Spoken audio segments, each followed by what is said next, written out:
Hello everyone, welcome to the channel Sunny Science Center Easy Concept. This is the science chapter sources of energy. ठीक है, sources of energy को हम लोग discuss करेंगे आज. ठीक है, तो देखिए इसका जो सिलेबस है सबसे पहले है वो sources of energy, different form of energy, ठीक है, और conventional and non conventional sources of energy, fossil fuel, solar energy, biogas, water, tidal energy, nuclear energy, renewable versus non renewable sources of energy. ठीक है, तो ये जो energy chapter है sources of energy, इसका मतलब होता है क्या बताना चाह रहा है कि कोई वैसा सिस्टम जहां से एडुक्वेट पर्याप्त मात्रा में हमें एनर्जी मिले उसको हम कहते हैं सोर्सेज ऑफ एनर्जी. ठीक है, इसके बारे में हम बात करेंगे. जैसे कि हम लोग केमिस्ट्री में पढ़ चुके हैं क्लास 9 में, स्टेटमेंट देखे थे, एक लॉ देखे थे जिसका नाम है laws of conservation of energy. Conservation of energy, ठीक है, एनर्जी के संरक्षण का नियम हम लोग जानते हैं. इसमें हम लोगों ने क्या देखा था, तब बताया जाता है इसके द्वारा energy can neither be created and nor be destroyed. ठीक है, ना तो आप एनर्जी को बना सकते हैं ना ही खत्म कर सकते हैं. तो आखिर होता क्या है, तो इसका बताता है it can be transferred from one form to another form. ठीक है, इसको हम क्या करते हैं, एक रूप से दूसरे रूप में ट्रांसफर करते हैं. ठीक है, law of conservation of energy क्या कहता है कि energy can neither be created can not be destroyed. ना तो आप एनर्जी को बना सकते हैं ना ही खत्म कर सकते हैं, इसको एक रूप से दूसरे रूप में ट्रांसफर किया जाता है. जस्ट कॉमन एग्जांपल आप लेकर के चलिए, है ना. जब तो हमारे घर में जैसे कि इलेक्ट्रिसिटी आजकल तो बहुत सारे कॉमन है, तो इलेक्ट्रिसिटी आ रहा है, तो वो जो इलेक्ट्रिसिटी होता है उसके डेवलपमेंट के केस में अगर बात किया जाए तो इसका जो इलेक्ट्रिसिटी का जो प्रोडक्शन हो रहा है वो दो वे से होता है. नंबर 1 होता है थर्मल पावर प्लांट. ठीक है, थर्मल पावर प्लांट के जरिए, और दूसरा जो आपका होता है हाइड्रो पावर प्लांट के जरिए होता है. ठीक है, तो ये जो थर्मल पावर प्लांट है इसमें कोल रहता है, यानी कोल तो इसमें क्या हो गया, केमिकल हो गया. ठीक है, इसको जब बर्न करवाएंगे तब हीट प्रोड्यूस करता है, और हीट से फिर वाटर वेपर बनाया जाता है, यानी वो भी हीट एनर्जी में आ गया.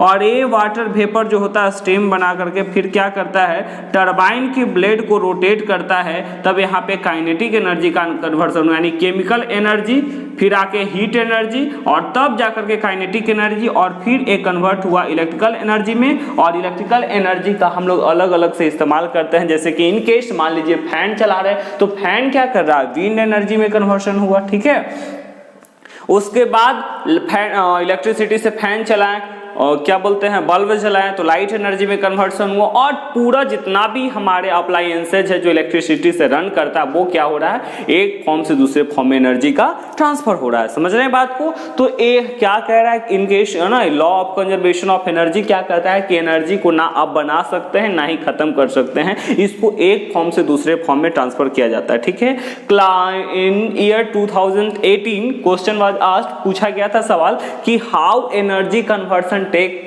Place in hydro power plant. Hydro power plant में एनर्जी कन्वर्सन कैसे होता है इसके बारे में बताइए. तो हाइड्रो पावर प्लांट के केस में हम लोग देखते हैं. देखिए हाइड्रो पावर प्लांट, हाइड्रो का मतलब ही होता है वाटर. ठीक है, इसका मतलब होता है वाटर. ठीक है, हाइड्रो पावर प्लांट, तो वाटर से किस प्रकार से इलेक्ट्रिसिटी उत्पन्न होता है इसके रिगार्डिंग में. तो यहाँ पे देखिए ऊर्जा का जो कन्वर्सन होता है किस प्रकार से होता है. तो सबसे पहली बात इन केस क्या होता है यहाँ पे कि पोटेंशियल एनर्जी के रूप में वाटर, जैसे कि वाटर होता है उसको डैम में या रिजर्वोयर में रखा रहता है, बहुत बड़ा सा डैम रहता है. तो डैम जो है वो कुछ सर्टेन ऊंचाई पे होता है, और ऊंचाई के कारण जो एनर्जी डेवलप्ड होते हैं, पोजीशन के कारण हम लोग जानते हैं, अवस्था के कारण जो एनर्जी रहता है उसका नाम है पीई, यानी पोटेंशियल एनर्जी. ठीक है, ये पोटेंशियल एनर्जी वाटर में मौजूद होता है, और क्या होता है सर्टेन टाइम में ये पानी के फ्लो को मतलब कि गिराया जाता है. तब जैसे ही पानी फ्लो होना शुरू, यानी कि पानी में मोशन आएगा तो वहां पे क्या होता है, काइनेटिक एनर्जी। और ए काइनेटिक एनर्जी क्या करता है ना, डायरेक्ट ये जो पानी है गिरा टरबाइन पे, ठीक है, ये हो गया आपका टरबाइन, और टरबाइन जैसे ही नचना शुरू होगा इसमें भी काइनेटिक एनर्जी डेवलप होगा। और टरबाइन नचने के साथ साथ क्या करता है, आपके डायनमो के ब्लेड को रोटेट करता है, और जैसे ही वो ब्लेड रोटेट करता है वो जनरेटर से कनेक्ट होता है, और इस प्रकार से वहाँ क्या हो गया, एनर्जी जो उत्पन्न हुआ, इलेक्ट्रिकल एनर्जी उत्पन्न होता है। तो पोटेंशियल से काइनेटिक, काइनेटिक से इलेक्ट्रिकल, ये होता है कन्वर्सन, यानी in case of hydro power plant. तो अतः हम लोग देख लिए कि ऊर्जा को ना आप बना सकते हैं ना ही खत्म कर सकते हैं, इसको एक रूप से दूसरे रूप में ट्रांसफर किया जाता है।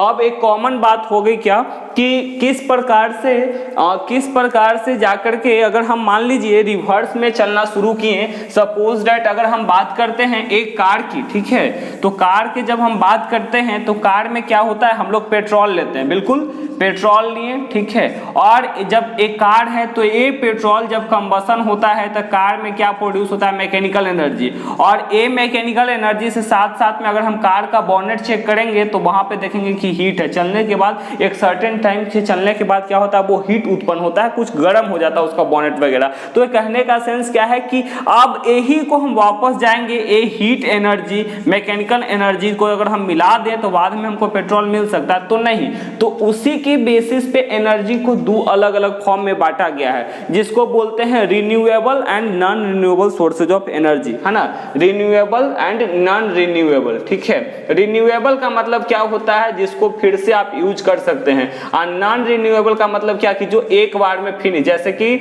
आप कैंडल अगर बर्न करते हैं, ठीक है, तो इसका कहानी मतलब कि साफ, ठीक है। दूसरी बात, अगर आप पेट्रोल, तो पेट्रोल अगर एक बार मान लीजिए कि 5 लीटर आप गाड़ी में डलाएं और उसके बाद उतना डिस्टेंस कवर कर लिए, अगर फिर से वापस करेंगे कि क्या उसको जो 5 लीटर जो उसका कंबशन हुआ वो फिर से आप मतलब यूटिलाइज नहीं कर सकते, वो फिनिश हो गया तो फिनिश हो गया, ठीक है। इसीलिए क्या होता है कि कंजर्व्ड वे में हमें इस्तेमाल करना चाहिए, सस्टेनेबल डेवलपमेंट करके, ठीक है। सस्टेनेबल में कैसा होना चाहिए कि आप प्रेजेंट नीड को भी सेटिस्फाइड कीजिए विदाउट हार्मिंग द फ्यूचर, है ना, मतलब भविष्य में उसको बिना हार्म किए हुए आप क्या कर रहे हैं उस प्रकार से यूज कीजिए ताकि आपका प्रेजेंट नीड मेंटेन रहे, ठीक है। तो देखिए सबसे पहले सोर्सेज ऑफ एनर्जी है क्या, तो any system from where energy can be trapped, कोई भी सिस्टम कोई भी हो, है ना, जहां से एनर्जी क्या किया जा सकता है, ट्रैप किया जा सकता है ना, बनाया जा सकता है, डेवलप किया जा सकता है, उसको रखा जा सकता है, is called sources of energy, ठीक है। It is capable of providing adequate amount of energy, एक किसके लिए है, तो एडुकेट, पर्याप्त मात्रा में आपको एनर्जी देगा। और अलग अलग फॉर्म का एनर्जी तो बहुत सारा आपको मिल जाएगा, जैसे कि पोटेंशियल एनर्जी हो गया, पोटेंशियल एनर्जी, ठीक है। दूसरा आपका हो गया काइनेटिक एनर्जी, ठीक है, केमिकल एनर्जी, मैकेनिकल एनर्जी, है ना, बहुत सारा है, solar energy, tidal energy, wind energy.